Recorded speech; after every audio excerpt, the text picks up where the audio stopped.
WhatsApp has added a new feature that affects forwarded messages. I'm Jessica from techboomers.com, and in this video, I'll be telling you more about the new WhatsApp forwarded message label. Now let's get started.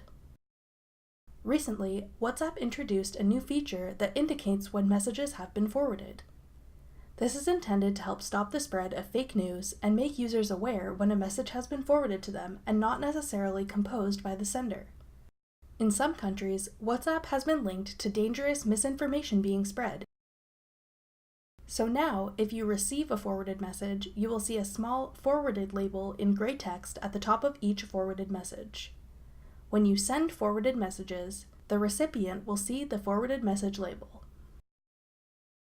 There is no way to remove this label or stop it from appearing, so if you see this label, you know the message came from another source and was not written specifically for your conversation. Thanks for watching. If you found this video helpful, we'd love it if you'd hit the thumbs up button below. Check out techboomers.com for over 100 free courses on all of today's most popular websites, apps, and devices.